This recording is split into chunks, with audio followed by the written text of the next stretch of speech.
आज हमारे मनन चिंतन का विषय है परमेश्वर से दूरी।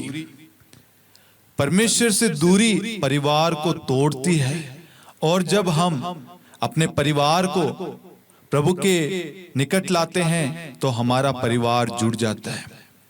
हम इस प्रार्थना में अपने परिवार को, अपने माता पिता, बच्चों को, अपने पत्नी को, पति को, अपने भाई बहनों को, परिवार के एक एक सदस्य को हम प्रभु के पास लेकर आ रहे हैं। क्यों? क्योंकि हमारे लिए असंभव है, हमारे लिए नामुमकिन है हमारी अवस्था को बदलना, लेकिन हम विश्वास के साथ उस मुक्तिदाता के पास आए।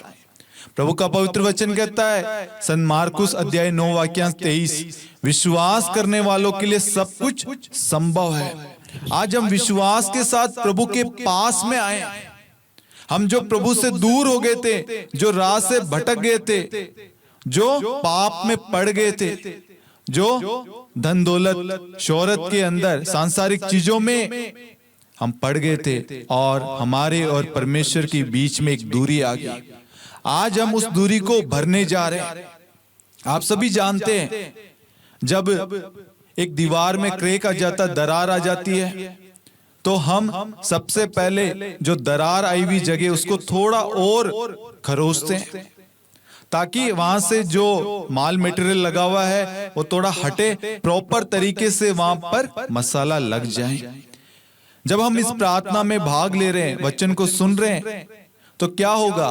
परमेश्वर उन सारे दरारों में प्रवेश करेगा और वहां से जो कमियां हैं उन कमियों को वहां से निकाल फेंकेगा, और वहां पर पवित्रता, आशीषें, कृपाएं, वरदान से भर देगा।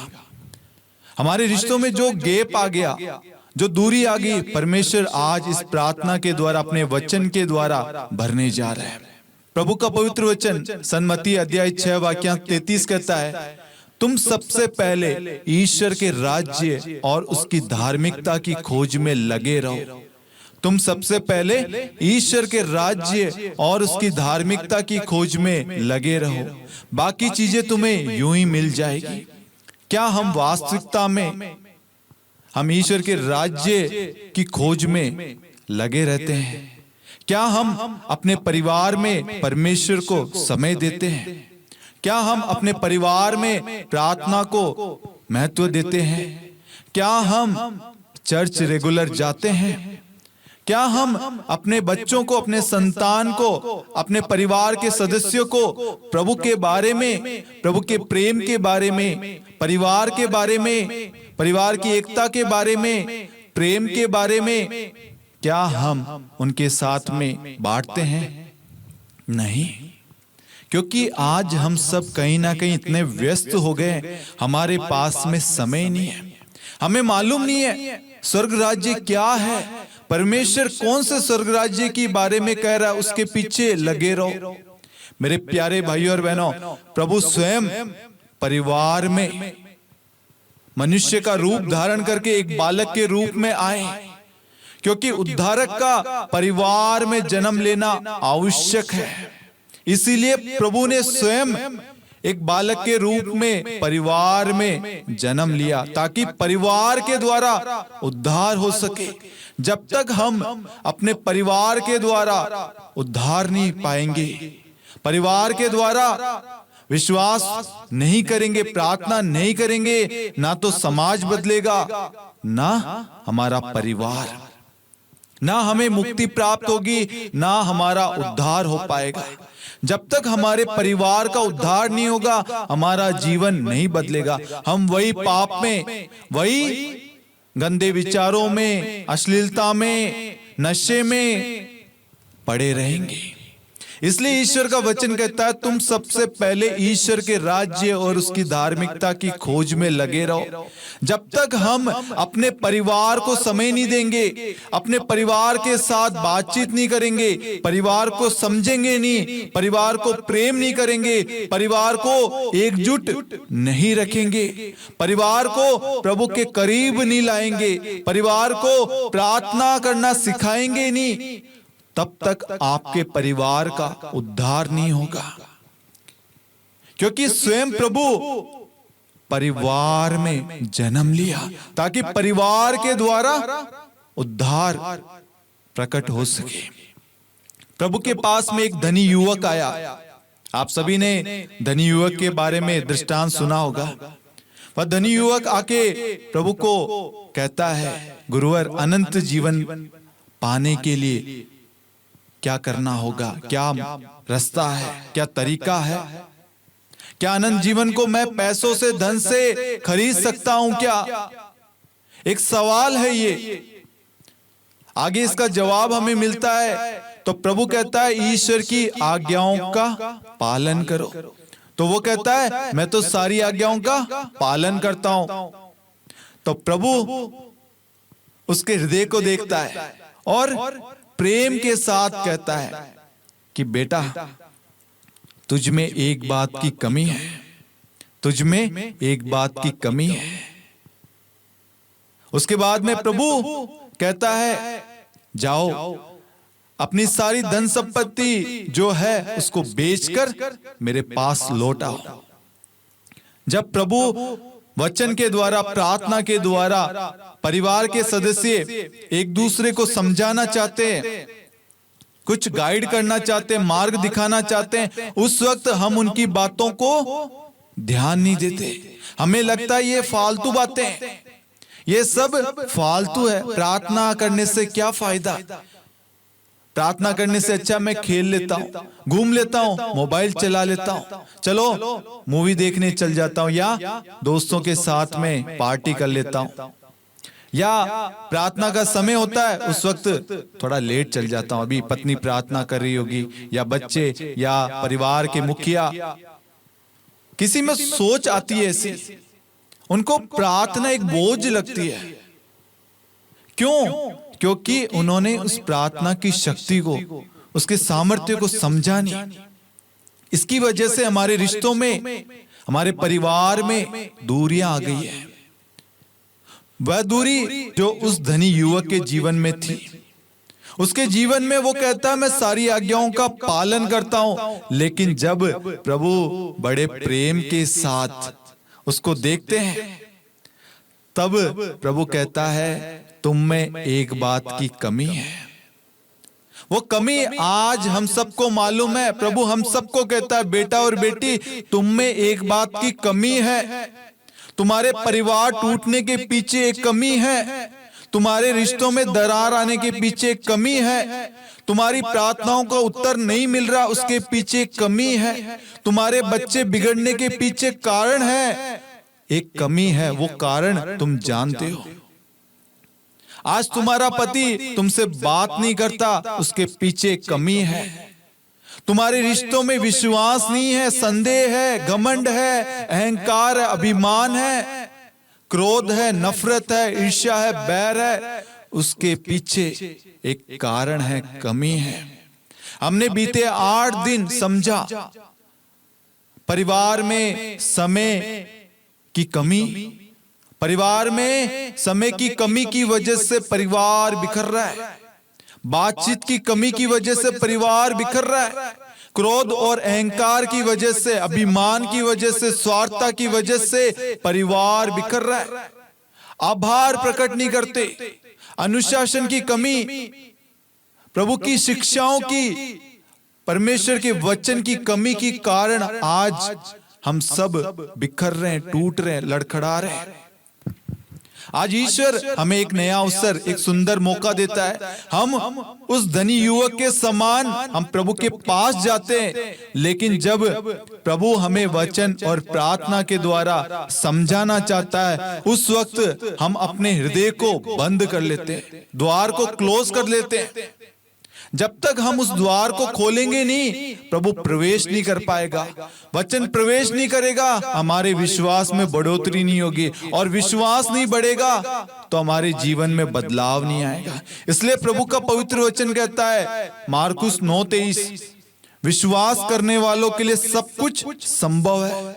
जब तक आप विश्वास नहीं करेंगे, आपके परिवार का उद्धार, छुटकारा, चंगाई, बदलाव नहीं होगा।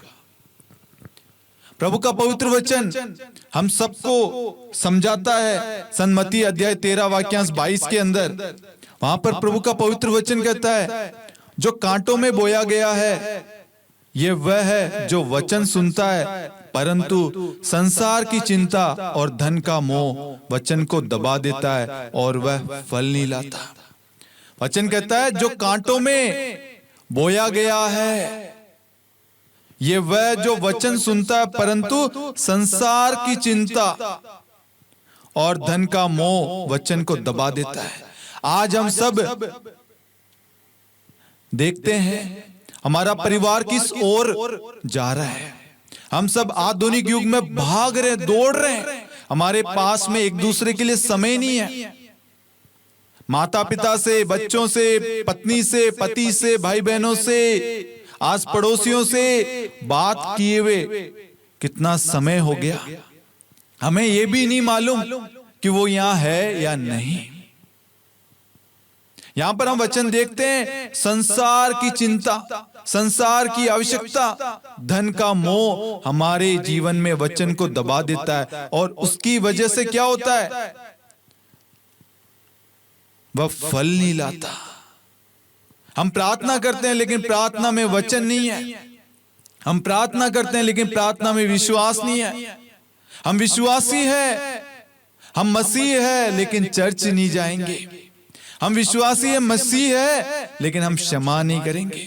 हम विश्वासी मसीह है, प्रार्थना करने वाले, उपवास रखने वाले हैं, लेकिन हम उसको क्षमा नहीं करेंगे। आज कितने सारे लोग ऐसे मेरे प्यारे भाइयों और बहनों जो एक दूसरे को क्षमा नहीं करते, एक दूसरे को माफ नहीं करते और प्रार्थना करते रहते दिन भर। आपको लगता है आपकी प्रार्थना प्रभु स्वीकार करेगा? जैसे प्रभु ने धनी युवक को कहा, अपनी सारी धन संपत्ति बेचकर तुम मेरे पास आओ। इसका मतलब है उसका ध्यान, उसका मोह धन पर था। यदि उसका मोह धन पर नहीं होता तो वह अपनी धन संपत्ति सब कुछ बेचकर प्रभु यीशु के पास आता, लेकिन वह उदास होकर, निराश होकर वह प्रभु के पास से चला गया।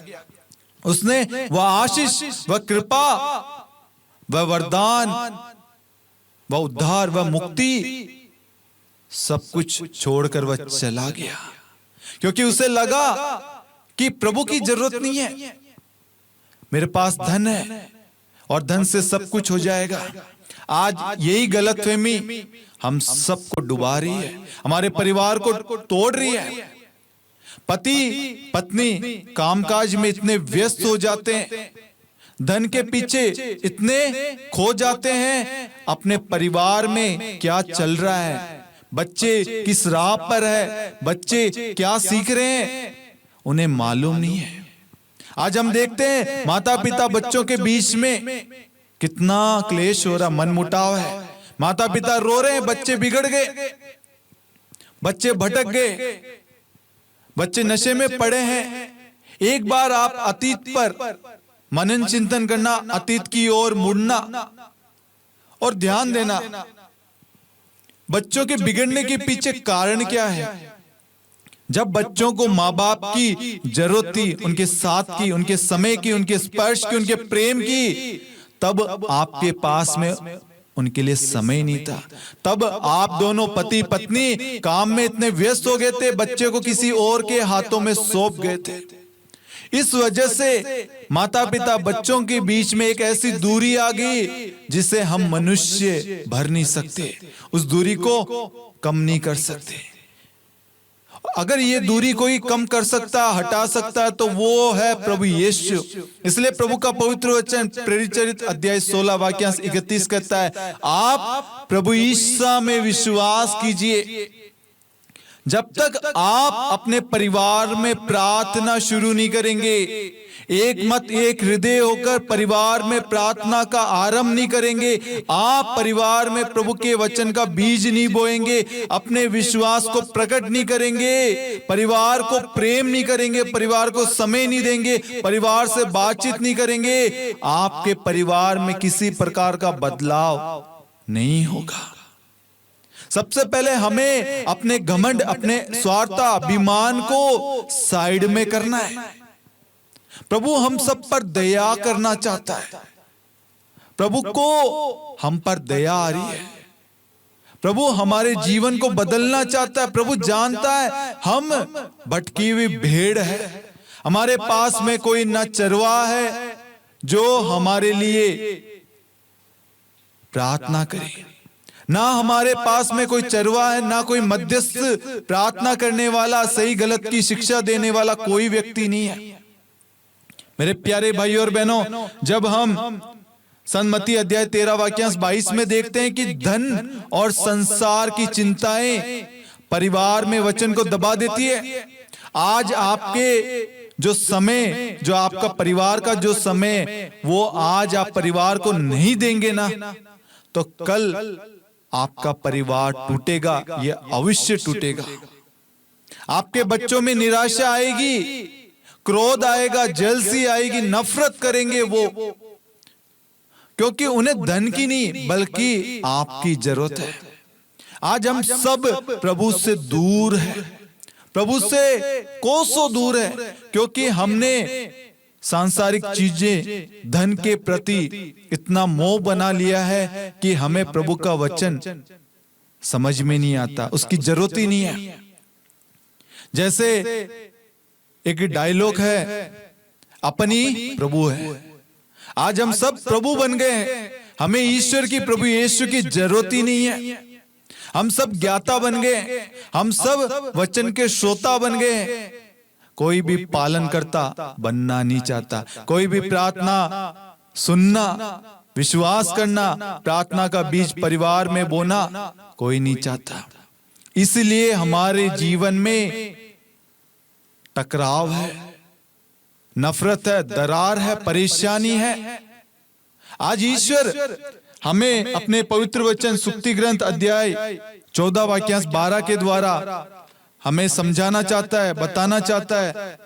जो बुरी योजनाएं बनाते हैं वे पथभ्रष्ट हो जाते हैं, जो भलाई करते हैं उनसे प्यार और सच्चाई का व्यवहार होता है। आज हमारी योजनाएं प्रभु की योजनाओं से भिन्न है, अलग है। हम जो योजनाएं बनाई है उस योजना पर चल रहे हैं, वो योजना हमें अपने परिवार से, अपने परमेश्वर से दूर करेगी। जो मार्ग हमने चुना है वह मार्ग हमारे लिए विनाश का कारण बन रहा है। जो व्यक्ति भलाई करता है, जो व्यक्ति प्यार और सच्चाई का व्यवहार करता है, प्रभु उसको आशीष देता है। क्या हम अपने परिवार में प्रेम का, भलाई का कार्य कर रहे हैं? अपने बच्चों को बैठाकर उनको समझा रहे हैं? अपने पति के साथ, अपने पत्नी के साथ, अपने माता पिता के साथ में बैठकर बातचीत कर रहे हैं? योजनाओं के बारे में हो, भविष्य के बारे में हो, कुछ भी हो, क्या आप परमेश्वर को बता रहे हैं, बोल रहे हैं, पूछ रहे हैं? नहीं पूछ रहे। इसलिए वचन कहता है मत्ती 6:33, तुम सबसे पहले ईश्वर के राज्य और उसकी धार्मिकता की खोज में लगे रहो, बाकी चीजें तुम्हें यूं ही मिल जाएगी। जब तक आप अपने परिवार को नहीं समझेंगे, परिवार को प्रेम नहीं करेंगे, परिवार के साथ समय व्यतीत नहीं करेंगे, परिवार के लोगों को माफ नहीं करेंगे, एक पहल नहीं करेंगे, एक दूसरे को क्षमा नहीं करेंगे, एक दूसरे को स्वीकार नहीं करेंगे, एक दूसरे के साथ में बातचीत नहीं करेंगे, एक दूसरे के प्रति आभार व्यक्त नहीं करेंगे, एक दूसरे का आदर सम्मान नहीं करेंगे, तब तक हमारे परिवार में प्रभु का राज्य नहीं आएगा। Hallelujah, hallelujah. प्रभु का पवित्र वचन अय्यूब अध्याय 8 वाक्यांश 21 में हम पढ़ते हैं। वहां पर प्रभु का पवित्र वचन कहता है, तुम्हारे चेहरे पर फिर हंसी खिल उठेगी और तुम्हारे होंठ आनंद के गीत गाएंगे। Hallelujah, hallelujah, hallelujah, hallelujah. प्रभु का पवित्र वचन कहता है तुम्हारे चेहरे पर फिर हंसी खिल उठेगी। ये हंसी कब खिल उठेगी हम जानेंगे। और तुम्हारे होंठ आनंद के गीत गाएंगे। हमारे होंठ आज आनंद के नहीं, गाली से भरे हुए हैं, श्राप से भरे हुए हैं, नफरत से भरे हुए हैं, बुराई से, चुगली से, निंदा से, दोष से भरे हैं। हम आज अपने मुख से आनंद की बातें नहीं, खुशी की, प्रेम की बातें नहीं, लेकिन दूसरों की हत्या करने वाली बातें बोलते हैं। और इन शब्दों के द्वारा हमारे और सामने वाले व्यक्ति के जीवन में क्या हो रहा है? दरार आ रही है। वो हमसे इतना नफरत करने लग गया, वो हमें माफ करने को तैयार नहीं है। क्यों? क्योंकि हमारे शब्दों ने ऐसा कार्य किया है। बस उसे घाव नहीं दिए, लेकिन उसे चोट ऐसी पहुंचाई है कि उसका इलाज मनुष्य नहीं कर सकता। वह चोट, वह घाव मनुष्य को दिखाई नहीं देता, लेकिन वो उसके अंदर पनपता रहता, बड़ा सारा घाव बनता रहता है। Hallelujah, hallelujah, hallelujah. प्रभु का वचन कहता, तुम्हारे चेहरे पर फिर हंसी खिल उठेगी। अब इस वचन को हम बाइबल के कुछ वचन के द्वारा, कुछ दृष्टांतों के द्वारा समझेंगे। आज हम सब जानते हैं हमारे परिवारों में बहुत सारी समस्याएं, पति का किसी और के साथ संबंध, पत्नी का किसी और के साथ, बच्चे नशे में पड़े हैं, सास ससुर, सास बहू के बीच में, दामाद के बीच में, पति पत्नी, माता पिता बच्चों के बीच में, रिश्तेदारों के बीच में, रिश्तों में लड़ाई झगड़े, मनमुटाव, क्लेश है। आज इन सब का छुटकारा, यदि कोई हमारे जीवन को, हमारे परिवार को कोई बदल सकता है, कोई इस असंभव कार्य को संभव बना सकता है, वो एकमात्र यीशु है, वो है प्रभु Yeshu. Hallelujah, hallelujah, hallelujah, hallelujah. सबसे पहले हम सन्मति अध्याय 9 वाक्य 36 पढ़ते हैं। वहां पर हम वचन देखते हैं कि लोगों को देखकर ईसा को उन पर तरस आया, क्योंकि वह बिना चरवाए की भेड़ों की तरह थके मांदे पड़े हुए थे। Hallelujah, hallelujah, hallelujah, hallelujah. प्रभु को, लोगों को देखकर, आज आपके परिवारों को देखकर प्रभु को तरस आ रहा है, प्रभु को दुख हो रहा है, प्रभु को पीड़ा पहुंच रही है। जिस परिवार को प्रभु ने बनाया, प्रभु ने पति पत्नी को जोड़ा, आज प्रभु को उन पर दया आ रही है, तरस आ रही है। क्यों? क्योंकि हम सब इतने बड़े हो गए, हमें प्रभु के वचन प्रार्थना की जरूरत हमें लगती है कि हमें नहीं है। हमारी सोच ये है, हमें परमेश्वर के वचन की जरूरत नहीं है, परमेश्वर की उपस्थिति की जरूरत नहीं है, परमेश्वर को इस मैटर पर बीच में आने की जरूरत नहीं है। लेकिन फिर भी वह करुणा सागर, वह दयालु ईश्वर हमारी अवस्था को देख रहा है। आज हमारे रिश्ते टूटते बिखरते जा रहे हैं, कोई नहीं है जो हमारे रिश्ते को बचाने वाला।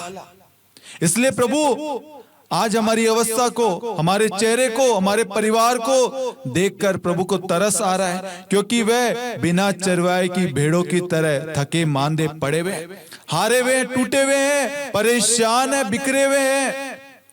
एक दूसरे से भरोसा उठ गया, प्रेम की कमी, समय की कमी, बातचीत की कमी, रिश्तों में दरार आ गया। क्यों? क्योंकि एक दूसरे को समझने के लिए हम तैयार नहीं है, प्रार्थना करते नहीं है, इसलिए विश्वास नहीं है। वचन की कमी, वचन होता विश्वास होता, प्रार्थना होती संदेह नहीं आता। आज हमारे जीवन में हम एक दूसरे को समझते नहीं है, एक दूसरे को सही राह, सही शिक्षा नहीं देते। बच्चे गलत राह पर जा रहे हैं, उनको सही शिक्षा नहीं दे रहे। बच्चे चर्च जा रहे हैं या नहीं जा रहे, उनको सही गलत नहीं बताते। बच्चे गाली देते हैं, अनादर करते हैं, उनको हम नहीं सिखाते। उसी तरीके से पति पत्नी के बीच में आदर सम्मान, प्रेम की कमी, विश्वास की कमी, भरोसे की कमी, आदर की कमी, एक दूसरे का आभार प्रकट नहीं करते, एक दूसरे को थैंक यू नहीं करते। बहुत सारी कमियां हैं। परिवार ऐसे कंगार पर आकर अटका हुआ है कि अब कुछ क्षण में उनका रिश्ता टूटने वाला है। कुछ परिवार ने डिवोर्स के लिए अप्लाई कर दिया। बच्चे माँ बाप से बात नहीं करना चाहते, माँ बाप से अलग रहते हैं। पति पत्नी एक दूसरे से बात नहीं करते, अलग अलग रूम में रहते हैं। एक छत के नीचे रहते हुए भी वह अलग है। आज ईश्वर हम सबको देख रहा है, हमारी अवस्था को, हमारी कमियों को, कमजोरियों को देखते हुए प्रभु को तरस आ रहा है। हमारे क्रोध को, हमारे अंदर जो भी कमियां हैं, जो हमने बीते 8 दिन प्रार्थना के द्वारा, वचन के द्वारा समझा, आज प्रभु को तरस आ रहा है। हम प्रभु से दूर हो गए थे, सांसारिक चीजों के पीछे, धन के प्रति, सांसारिक आधुनिक चीजों के पीछे भाग रहे थे। हमें अपनी पत्नी में सुंदरता, प्रेम, विश्वास नजर नहीं आ रहा था। हम दूसरों के पीछे भाग रहे थे। हमें अपने भाई के प्रति आभार नहीं, विश्वास नहीं है। माता पिता के लिए हमारे मन में आभार नहीं है, प्रेम नहीं है। बहुत सारी कमियां हैं जिसकी वजह से आज हम सब एक दूसरे से अलग होते जा रहे हैं। लेकिन ईश्वर ने हम सबको एक सुंदर अवसर दिया है मेरे प्यारे भाइयों और बहनों। प्रार्थना और वचन के द्वारा प्रभु हमें अपने निकट ला रहा है, अपने करीब ला रहा है, अपने से जोड़ रहा है। इसलिए प्रभु को आज हम सब पर दया, तरस आ रही है। उसे हमारी अवस्था पर तरस आ रही है, क्योंकि आज हमारे रिश्ते को बचाने के लिए कोई नहीं है, पति पत्नी को जोड़ने के लिए कोई नहीं है, उनके बीच में सुलह करने के लिए कोई नहीं है, एक दूसरे को माफ करने वाला, स्वीकार करने वाला कोई नहीं है। इसलिए वो जगह भरने के लिए प्रभु स्वयं आ रहा है। वो सच्चा चरवा जो अपने भेड़ों की चिंता करता है, जो उन्हें आत्मिक भोजन देता है, जो उन्हें जोड़े रखता है।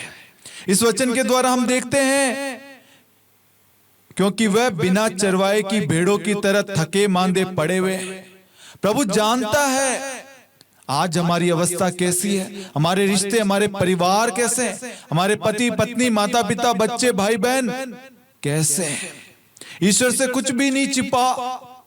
चाहे हम उस धनी युवक की तरह आज झूठ बोले, दिखावटी बन जाएं, ढोंग रचे कि मैं प्रार्थना करता हूं, आज्ञाओं का पालन करता हूं, लेकिन प्रभु आपका हृदय देखता है। प्रभु जानता है आपका हृदय किस चीज में है, आपका प्रेम किस ओर है, आपका परिवार आपके लिए जरूरी है या नहीं।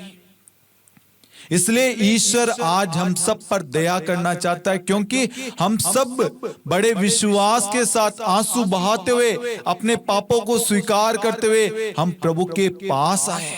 जब हम अपने पापों को स्वीकार करते हुए प्रभु के पास आते हैं, तो प्रभु हमारे जीवन से वो सारी कमियां हटा देता है, दूर कर देता है, और हमारे जीवन में अपनी आशीषों को उंडेल देता है। हमारे रिश्तों में जो दरार आ गई थी, उसमें प्रार्थना और वचन के द्वारा उसकी भरपाई कर देता है। जब प्रभु एक बार अधिकार लेता है ना, फिर उस रिश्ते को कोई तोड़ नहीं सकता। ईश्वर ने पति और पत्नी को स्वयं जोड़ा है, आशीष दी है। इसलिए प्रभु कहता है, जिसे ईश्वर ने जोड़ा उसे मनुष्य अलग ना करे। आज कितने भी लोग आपके रिश्तों को तोड़ने में लगे हुए हैं, लेकिन मैं आपको विश्वास दिलाना चाहता हूं, प्रभु आपके रिश्तों के बीच में किसी और को नहीं आने देगा, जब आप प्रार्थना और वचन को अपने जीवन में अधिकार देंगे। जब आप अपने मन में यह दृढ़ संकल्प लेंगे, घोषणा करेंगे, आज से मैं और मेरा परिवार प्रभु यीशु की उपासना करेंगे, प्रभु की आराधना करेंगे, एकमात्र प्रभु यीशु में विश्वास करेंगे, उसी वक्त आपके जीवन में चिन्ह तथा चमत्कार प्रकट होगा। आपके चेहरे पे रौनक आएगी, आपके होठ के द्वारा आनंद के गीत गाएंगे, आप उल्लासित रहेंगे। हम बाइबल में बहुत सारे उदाहरण देखते हैं। जेरूस के बारे में देखते हैं। जेरूस की बेटी मरने को थी। वह उस अवस्था, उस समय वह अपने परिवार को छोड़कर प्रभु के पास आता है, क्योंकि उसको मालूम है धन दौलत शोहरत किसी काम की नहीं। कोई भी मेरी बेटी को बचा नहीं सकता, उसको जिला नहीं सकता, उसको चंगा नहीं कर सकता। इसीलिए वो दूसरों की बातों पर ध्यान ना देते हुए अपने परिवार को जोड़े रखने के लिए, अपने परिवार को बचाने के लिए, अपने परिवार को एक करने के लिए प्रभु के पास आता है, अनुनय विनय करता है। प्रभु आप मेरे साथ मेरे घर चलिए। आज आप प्रभु को कहेंगे, प्रभु आप मेरे घर चलिए, मेरे रिश्तों में चलिए।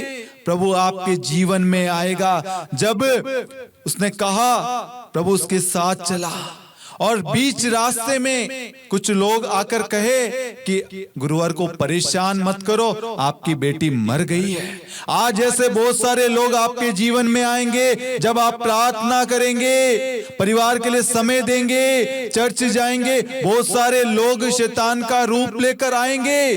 वो शैतान षड्यंत्र रचता है। उन लोगों की, उन भाई बहनों की गलती नहीं है, बल्कि शैतान उनके अंदर आता है और उनके द्वारा हमारे रिश्तों में, हमारी खुशियों में दरार उत्पन्न करने की कोशिश करता है। और हम उनकी बातों को मानकर अपने पति पर, पत्नी पर, बच्चों पर, माता पिता पर, परिवार पर संदेह करने लग जाते हैं। हमारे अंदर घमंड, अहंकार, स्वार्थ आ जाती है। हम एक दूसरे को माफ नहीं करते, पाप के दलदल में पड़ जाते हैं। आज बहुत सारे लोग हैं जो प्रार्थना करते हैं, चर्च जाते हैं, लेकिन उनके अंदर वचन की, विश्वास की बहुत कमी है। इसलिए ईश्वर कहता है विश्वास करने वालों के लिए सब कुछ संभव है। यदि तुम विश्वास करोगी, ईश्वर की महिमा आज इसी वक्त ऑन द स्पॉट आप अपने जीवन में, अपने परिवार में, अपने रिश्तों में देखोगे। लेकिन वहां पर मैं बताना चाहूंगा, जेरुस को जिन लोगों ने कहा, जेरुस ने उनकी बातों पर ध्यान नहीं दिया। उसको क्या कहा था? आपकी बेटी मर गई है। इससे कठिन, इससे बड़ी बात, दुख देने वाली बात कोई और नहीं हो सकती। एक पिता जब सुनता है उसकी बेटी मर गई है, उसके पैरों से जमीन खिसक गई होगी, वह चकनाचूर हो गया होगा, टूट गया होगा, बिखर गया होगा, कोई भी आशा उसके सामने नजर नहीं आ रही होगी। उसकी अवस्था पर ध्यान देना, लेकिन उसने उस बात पर ध्यान नहीं दिया, उस परिस्थिति पर, उस अवस्था पर ध्यान नहीं दिया, बल्कि उसने प्रभु यीशु पर भरोसा रखा, विश्वास रखा। यदि कोई मेरी बेटी को जिला सकता है, बचा सकता है, तो वो है यीशु मसीह। वो फिर यीशु मसीह को अपने साथ अपने घर में लेके जाता है। उसके घर में कोलाहल था, विलाप था, घर में रोना धोना चल रहा था। प्रभु अपने शिष्यों के साथ उसके घर में प्रवेश करते हैं। प्रभु कहता है बेटी सो रही है। लोग प्रभु की बातों को विश्वास नहीं करते, मजाक उड़ाते। आज जब आप प्रार्थना करेंगे, उपवास करेंगे, अपने पति को क्षमा करेंगे, लोग आएंगे, तेरे पति ने तो ऐसा किया था, तू क्षमा कैसे कर रही है? उसने तेरे साथ ऐसा किया, तेरे बेटे ने ऐसा किया, तेरे माता पिता ने ऐसा किया, तेरी पत्नी ने, तेरे बच्चों ने, रिश्तेदारों ने, परिवार ने ऐसा किया। लोगों का काम आपकी लाइफ में इंटरफेयर करना, आपके रिश्तों को तोड़ना। वो आपको खुश, सुखी नहीं देखना चाहते। लेकिन प्रभु ने उन लोगों को उस वक्त हटाया जो प्रभु के साथ में शिष्य थे, उनको और जेरुस और उसकी पत्नी को, उसके परिवार के लोगों को अंदर लिया और गेट बंद कर लिया। और प्रभु ने उस बेटी से कहा, तालिता कुम, ओ लड़की उठ खड़ी हो। प्रभु का शब्द गया और शब्द जाकर उसी वक्त उस बेटी को जिंदा कर दिया। Hallelujah, hallelujah, hallelujah, hallelujah. इसी तरीके से हम लाजरस के बारे में देखते हैं।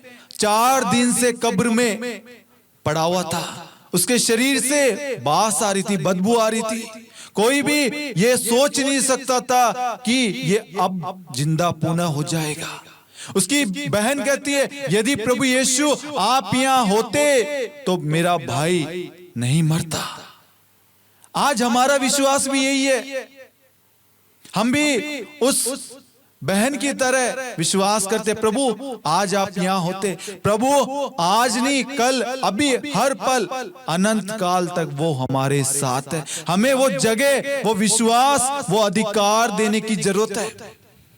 प्रभु उस मृत्यु से पहले, लाजरस की मृत्यु से पहले घोषणा करी थी, ये बीमारी किसके लिए नहीं आई है? मृत्यु के लिए नहीं। ये बीमारी मृत्यु के लिए नहीं, बल्कि ईश्वर की महिमा के लिए आई है।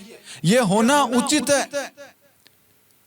प्रभु लाजरस की कब्र के सामने जाते हैं और लोगों से कहते हैं, इस कब्र को हटा दो। प्रभु ने जैसा कहा वैसा लोगों ने किया।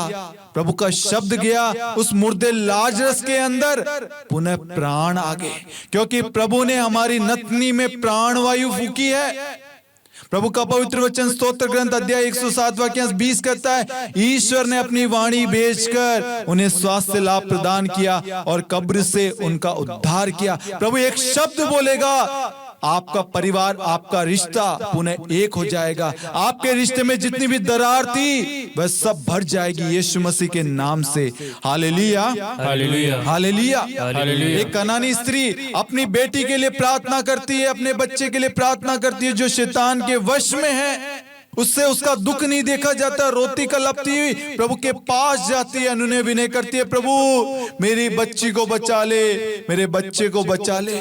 आज जब आप अपने परिवार के लिए प्रभु से प्रार्थना करेंगे, अनुनय विनय करेंगे, प्रभु को आपके परिवार पर तरस आएगा, प्रभु आपके परिवार पर दया करेगा और आपकी बच्ची को, बच्चों को प्रभु बचाएगा। प्रभु एक शब्द कहेगा और वह शब्द जाकर उसे छुटकारा देगा, क्योंकि वचन कहता है मनुष्य रोटी से ही नहीं बल्कि ईश्वर के मुख से निकलने वाले हर एक शब्द से, हर एक शब्द से जीता है। आज जब हम प्रार्थना में वचन बोलते हैं तो हम नहीं, परमेश्वर स्वयं वहां पर कार्य करता है। आज से पहले हमारे शब्द वहां कार्य कर रहे थे, इसलिए जुड़ता हुआ रिश्ता बिखर गया, बनता हुआ परिवार टूट गया, रिश्तों में दरार आ गई, प्रेम की कमी आ गई, संदेह आ गया। क्यों? क्योंकि प्रार्थना और वचन की कमी।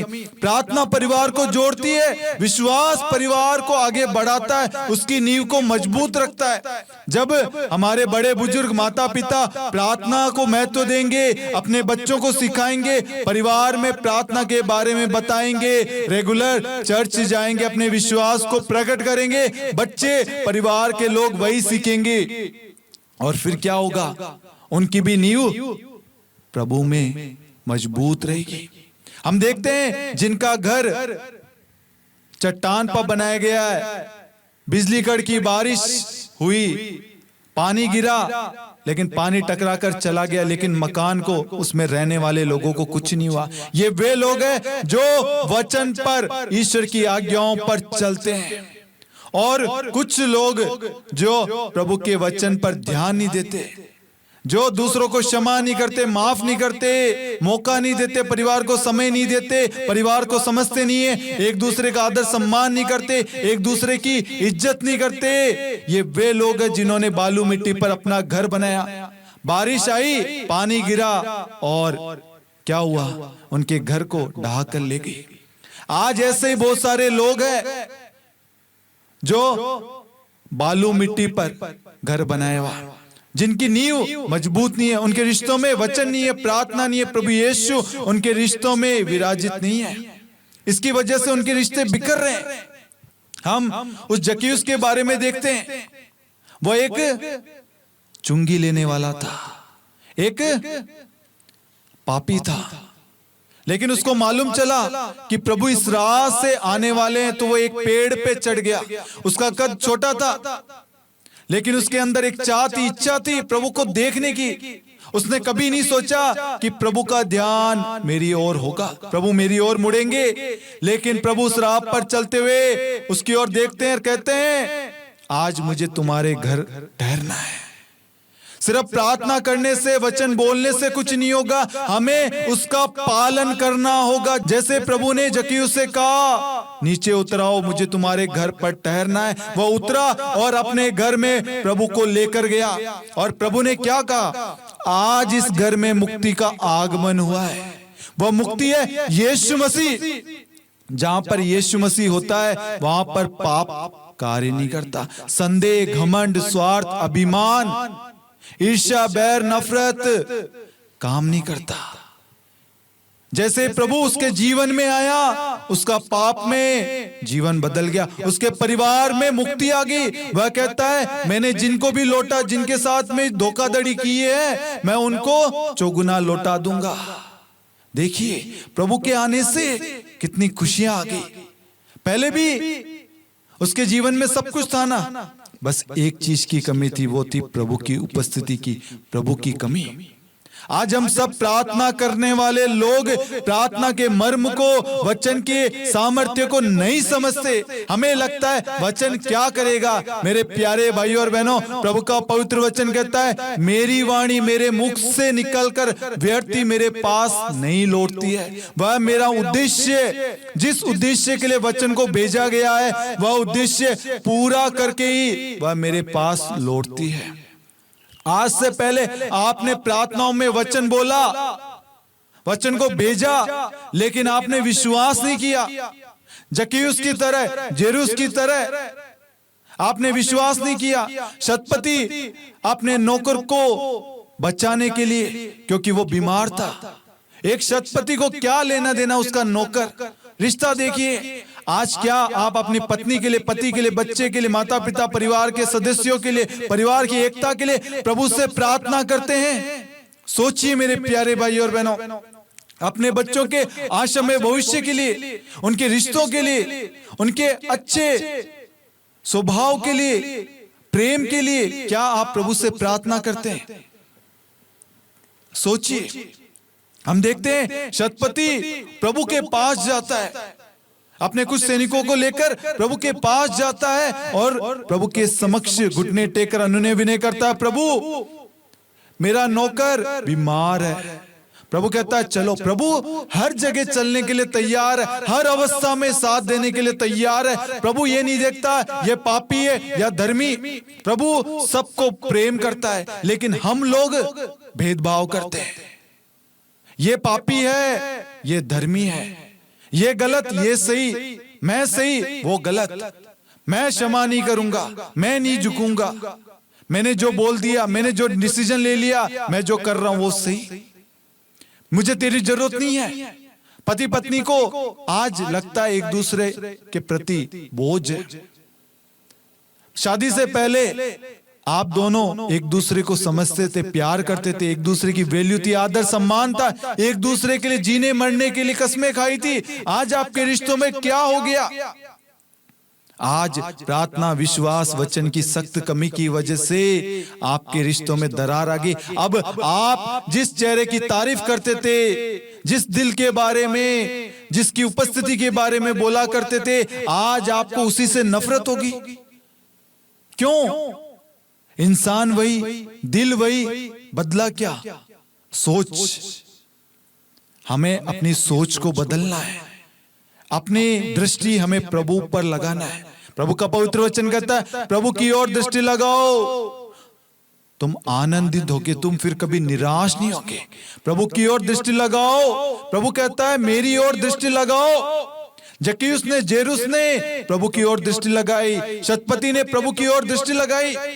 शतपति कहता है मेरा नौकर बीमार है, तो प्रभु उसके साथ चलने के लिए तैयार होता है और वह उस वक्त कहता है प्रभु मैं इस योग्य नहीं हूं, किंतु आप एक शब्द कह दीजिए, मैं इस योग्य नहीं हूं, किंतु आप एक शब्द कह दीजिए, मेरा नौकर चंगा हो जाएगा। आज आपको यह विश्वास है कि प्रभु आज एक शब्द कहेगा, मेरा पति बदल जाएगा, मेरी पत्नी बदल जाएगी, मेरा परिवार बच जाएगा, मेरा रिश्ता सुधर जाएगा, मेरे बच्चे जो शराब गलत रिश्ते में थे, आज यीशु एक शब्द कहेगा, मेरे बच्चे सही हो जाएंगे, सही मार्ग पर आ जाएंगे, सन्मार्ग पर चलेंगे।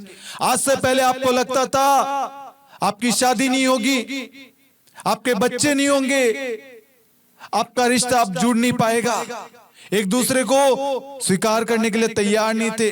लेकिन आज मैं आपको कहता हूं, यदि आपका विश्वास राई के दाने के, उस छोटे दाने के बराबर आपका विश्वास है, तो आज आप अपने जीवन में ईश्वर की महिमा को देखेंगे।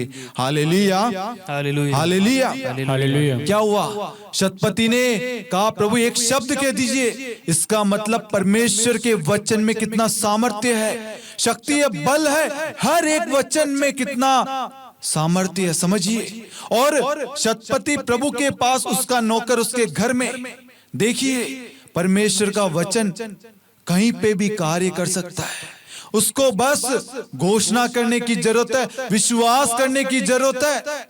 आज आप इस संसार के किसी भी कोने से इस प्रार्थना में भाग ले रहे हैं, आपके बच्चे किसी और जगह होंगे, आपके पति, आपकी पत्नी, आपके परिवार के सदस्य, माता पिता किसी और जगह होंगे। आप परमेश्वर के एक शब्द को बोलेंगे, परमेश्वर का शब्द जाएगा।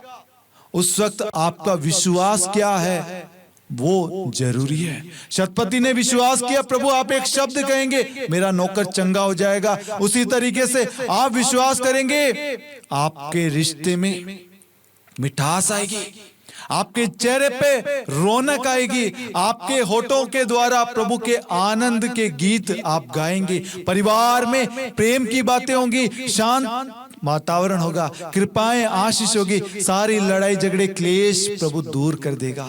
Hallelujah, hallelujah, hallelujah, hallelujah. मेरे प्यारे भाइयों और बहनों, जब हम प्रभु के वचन पर मनन चिंतन करते हैं, वचन पर ध्यान देते हैं, तो हमारा परिवार सकुशल होता है, हमारा रिश्ता मजबूत होता है। आज से पहले हमें लगता था प्रार्थना करना, वचन बोलना, चर्च जाना ये सब फालतू है। नहीं, आज आपका रिश्ता जहां पे भी है, हो सकता है वो आपकी प्रार्थना की वजह से बचा हुआ है, हो सकता है वो शादी के 1-2 महीने 10-15 दिन में टूट जाता, लेकिन आपकी प्रार्थना, आपके अंदर जो बचपन में वचन का बीज बोया गया था, उसकी वजह से आज आपका रिश्ता बचा हुआ है। आपकी प्रार्थना, आपका विश्वास आपके रिश्ते को जोड़े रखेगी।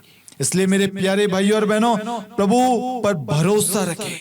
प्रभु का पवित्र वचन कहता है, थके मांदे बोझ से दबे हुए लोगों, तुम सबके सब मेरे पास आओ, मैं तुम्हें विश्राम दूंगा। आज आपके जीवन में जितनी भी कड़वाहट है, जितने भी मनमुटाव, लड़ाई झगड़े, क्लेश है, उन सबको प्रभु को सौंपिए और प्रभु को कहिए, प्रभु मैं अपने पति को, पत्नी को, बच्चों को, संतान को, भाई बहनों को माफ करने के लिए तैयार हूं, चाहे उन्होंने मेरे साथ कितना गलत क्यों न किया हो, चाहे उन्होंने मुझे धोखा दिया हो, चाहे उन्होंने मेरे साथ में धोखाधड़ी की हो, चाहे उन्होंने मेरा मजाक अपमान उड़ाया हो, चाहे उन्होंने मेरे साथ में कितना गलत क्यों न किया हो, उन्होंने मेरे दिल को तोड़ा है, मेरे विश्वास को तोड़ा है, उन्होंने मेरा अपमान किया है। लेकिन प्रभु आज की प्रार्थना में भाग लेने से, आज के वचन को सुनने से, मैं अपने परिवार के एक सदस्य को क्षमा करता हूं, क्षमा करती हूं, माफ करता हूं, माफ करती हूं। प्रभु इसी वक्त प्रभु आप एक शब्द कह दीजिए, मेरा परिवार पुनः एक हो जाएगा, मेरा रिश्ता जुड़ जाएगा। प्रभु एक शब्द कह दीजिए। Hallelujah, hallelujah, hallelujah, hallelujah. प्रभु कहता है, आज एक दृढ़ संकल्प कीजिए, एक दृढ़ संकल्प कीजिए योशुआ 24:15 में, कि आज से हम प्रभु यीशु की उपासना करेंगे। मैं, मेरी पत्नी, मेरे बच्चे, मेरे माता पिता, मेरा परिवार, हम प्रभु यीशु की उपासना करेंगे, प्रभु की आराधना करेंगे। आज से हम अपने जीवन से सारी व्यस्तता, सारी कड़वाहट, सारे पापों को हम हटाते हैं और अपने परिवार को समय देंगे, परिवार को समझेंगे, एक दूसरे का आदर सम्मान करेंगे, एक दूसरे को प्रेम करेंगे, परिवार में प्रार्थना शुरू करेंगे और रेगुलर चर्च जाएंगे। जब आप ये दृढ़ संकल्प लेंगे, ये घोषणा करेंगे, उसी वक्त प्रभु आपके जीवन में, आपके रिश्ते में प्रवेश करेगा और आपके रिश्तों में आशीष की वर्षा होगी और आपका जीवन बदल जाएगा। जिस घर में कोलाहल विलाप था, प्रभु के प्रवेश करने से वहां पर आनंद आ गया। उसी तरीके से जब आज आप प्रभु को पुकारेंगे, प्रभु को आमंत्रित करेंगे, अपने जीवन में अधिकार देंगे, आपके जीवन में प्रभु आएगा और शांति भर देगा, उमंग, आनंद, खुशी, प्रेम से भर देगा। आपके रिश्ते में मिठास आएगी, आपके रिश्तों में विश्वास आएगा और आप एक दूसरे का आदर सम्मान करेंगे, एक दूसरे का साथ देंगे, एक दूसरे के दुख सुख को समझेंगे, एक दूसरे की परेशानी में साथ देंगे। परिवार को जोड़े रखने के लिए प्रभु की उपासना करेंगे, प्रार्थना करेंगे, अपने संतान को प्रभु के पास ले जाएंगे, अपनी सारी जरूरतों को प्रभु को सौंपेंगे। तब जाकर आपके परिवार में ईश्वर का राज्य स्थापित होगा। वचन कहता है मत्ती 6:33, तुम सबसे पहले ईश्वर के राज्य और उसकी धार्मिकता की खोज में लगे रहो, बाकी चीजें तुम्हें यूं ही मिल जाएगी। आज हमने वचन के द्वारा स्वर्ग राज्य के बारे में, ईश्वर के राज्य के बारे में, धार्मिकता के बारे में, परिवार के बारे में समझा कि परिवार में यदि प्रेम नहीं होगा, विश्वास नहीं होगा, भरोसा नहीं होगा, समय हम नहीं देंगे, एक दूसरे का आदर सम्मान नहीं करेंगे, एक दूसरे को समझेंगे नहीं, तो हमारे रिश्ते में, हमारे परिवार में ईश्वर की उपस्थिति नहीं होगी, ईश्वर का राज्य नहीं होगा, हमारा परिवार परिवार नहीं होगा। आज हमने वचन और प्रार्थना के द्वारा ये समझ लिया है और हम अपने पापों को, अपने अपराधों को, अपनी गलतियों को प्रभु को चढ़ाते हैं और प्रभु के समक्ष अपने सभी पापों को स्वीकार करते हैं। मैंने अपने मन वचन कर्म से या अपने क्रोध से, अपने स्वभाव से, अपने पति को, पत्नी को, बच्चे को, अपने माता पिता को, अपने परिवार के परिजनों को किसी प्रकार से दुख दिया, तकलीफ दिए, चोट दिया, हाथ उठाए, मारपीट किए, घर से बाहर निकाल दिया है, धोखा दिया, किसी प्रकार का पाप किया, गलती की है, उन सब से क्षमा मांगते। और सबसे पहले प्रभु से क्षमा मांगना, क्योंकि आप अपने जीवन में सबसे बड़ा पाप जो करते हैं वो आप प्रभु की जगह अन्य चीजों को देते हैं। ईश्वर की आज्ञाओं का उल्लंघन करना, प्रभु को छोड़कर किसी और की आराधना नहीं करना, यह कहा गया है। लेकिन हम प्रभु को छोड़कर अन्य चीजों की आराधना करते हैं। प्रभु का नाम व्यर्थ न लेना, झूठ नहीं बोलना, माता पिता का आदर करना, हत्या ना करना, लालच ना करना, पराई स्त्री की कामना ना करना, ये सारी आज्ञाएं ईश्वर ने दी है। आज से पहले हम ईश्वर की हर एक आज्ञाओं का उल्लंघन करते थे, प्रभु की झूठी कसमें खाते थे, पत्नी से, पति से, बच्चे से झूठ बोलते थे। आज ईश्वर से हम क्षमा मांगे। मेरे प्यारे भाई और बहनों, आज ईश्वर हमारे जीवन में आना चाहता है, हमारे जीवन को बदलना चाहता है, और वह आज अवश्य हमारे जीवन को बदलेगा। इसलिए इस वचन को अपने जीवन में प्राथमिकता देना शुरू करें। प्रार्थना के महत्व को समझे। आज वचन के द्वारा आपका परिवार टिका हुआ है, आपकी नींव वचन पर है।